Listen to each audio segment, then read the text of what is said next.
We'd have 2,000 to 3,000 job openings here, and more come on the scene every day. 2,000 to 3,000? 2,000 to 3,000. Safe to say, if you're able-bodied, motivated, and willing to move, you show up, you get hired? If you can turn a wrench, if you can drive a truck, you can make $80,000 or $100,000 a year. Protesters spending yet another night outdoors here in New York and in the cold in dozens of other U.S. cities. Their rallying cry has been, there's nothing for them in this economy. And for a lot of people, that means jobs. Well, tonight we have something extraordinary to show you. We're going to take you to the place where the jobs are, the one place in this country where, if you're willing to work and willing to move, there is a job waiting for you. They're hiring so many people so quickly, it feels like a different planet there. Tonight, Harry Smith starts us off with the story of a boom town that bucks the national trend. Western North Dakota, where the Big Sky country really begins. A land of austere beauty, lush with amber waves of grain. And for the last few decades, a place of dwindling population and few opportunities. Until now. It's an oil boom, the likes of which have not been seen in the United States for nearly half a century. A boom so big, it's gushing jobs by the thousands. At the heart of this boom is Williston, North Dakota. It's a confluence of trucks and noise and dust and bustle. It's a town racing to keep up with the influx of jobs and people. The trucks rumble through like modern buffalo, a stampede that can't be stopped. Starting salary for truck drivers, $80,000 a year. You can make $15 an hour at Taco John's. In town or in the oil field, if you're willing to work, the money is here. You know, there's opportunity here, and that's what we all need, is an opportunity.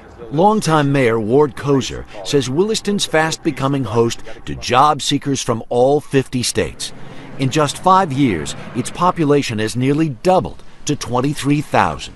We'd have 2,000 to 3,000 job openings here, and more come on the scene every day. 2,000 to 3,000? 2,000 to 3,000. A lot of jobs get filled every day, but it's like for every job you fill, another job and a half opens up.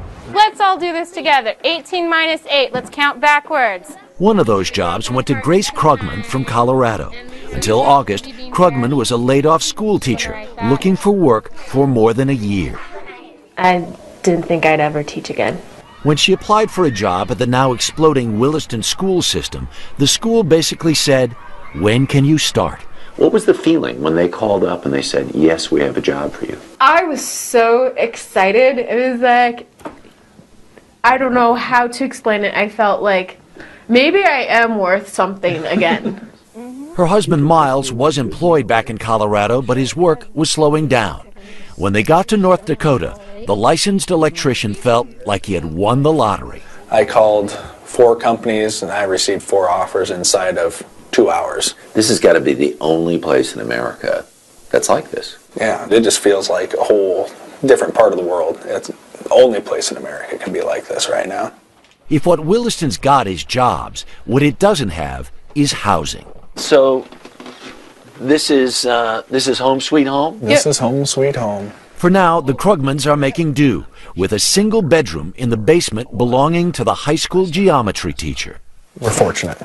We're very fortunate. Oh, you feel lucky to have it? Yes, we do. Yeah, it's nice that there's people living in their cars and in their campers in Walmart. I keep my clean clothes that I wash over on this side, and these are my dirty clothes. If John Steinbeck were alive, he would be writing about men like George Green, Phil Hazelberg, and Patrick Parker. One of my goals is to make my daughters proud of me. I want to make them proud. Because I worked a good job for 10 years. And then for it to go away, it just, sorry, it just gets to me a little bit. Patrick hitchhiked all the way from California. Phil got here in his beat-up van from Wisconsin. And George scraped up enough money to buy a bus ticket from Florida. At night, he sleeps in his friend's truck. I always have my toothbrush, toothpaste, and razor that I shave and clean up at Walmart in the morning. And this is home. Each man willing to cross the country to regain something he'd lost. How soon do you need to get a job? Tomorrow. I got $12 left. in your pocket. Yes, sir. No bank account. Would it be too far-fetched to say that desperation brought you here?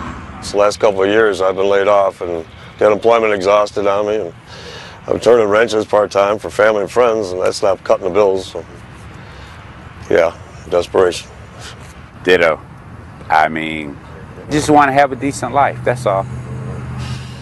For those who've come to Williston with little cash and looking for a fresh start, they might be surprised to find out how much they have in common with the man who may be most responsible for this boom, Harold Ham.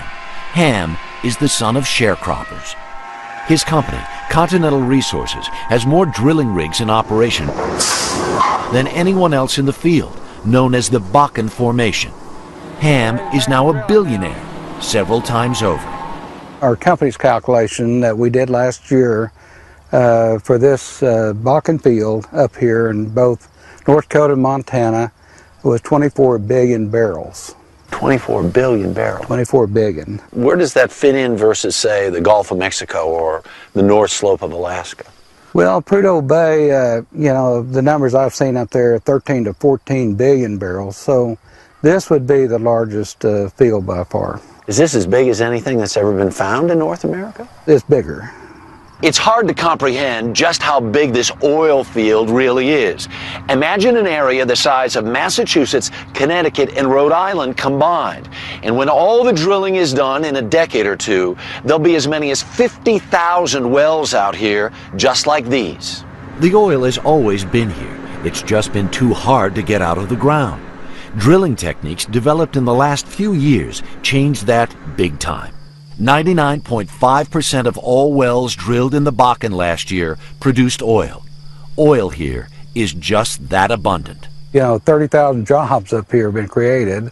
18,000 jobs we're estimating unfilled. That's how many you think are unfilled right now? Unfilled. I have one friend of mine up here that's looking for 500 truck drivers right now. Help Wanted doesn't even begin to describe it. The Williston Hospital is undergoing a $25 million expansion with 60 job openings. Even the city is hiring, from clerks to cops. Then there's the housing boom. Yeah, it's on an acre and a quarter. For our newlyweds, Grace and Miles Krugman, they just put money down on a modular home and hope to move in by Christmas. Do you guys feel like pioneers a little bit? A little bit. We're definitely in on the very beginning of this. As for the men we met in the parking lot at Walmart, Phil found work as a mechanic, Patrick as a truck driver, and George a job as an entry-level pump operator in the oil fields. He'll be making 5 times as much money as he did back in Orlando. If there was another guy named George, who is exactly the same situation you were in, what would you tell that George? I'd tell him to step out in faith, and because it's here. This is opportunity in Williston, North Dakota. I'm hearing this, and the numbers don't sink in. He's got 500 openings for truck drivers now, and they're 18,000 positions behind. So the question I was asking earlier, it is true, if you're able-bodied, willing to move, willing to live in some sparse conditions, there's a job for you in North Dakota. No question. What a lot of guys have done, they've set up what they call man camps, and they're prefab housing, sort of like you would see in Iraq or Afghanistan that the military uses. And so there may be as many as 10,000 guys living in these man camps throughout the oil patch. So a man camp has to sound like a really good idea to you. I can't help but notice you brought me something. This is a piece of the Bakken Formation, and I want you to smell it. Oh, this great. is the stuff that's 2 miles down. That smells like oil.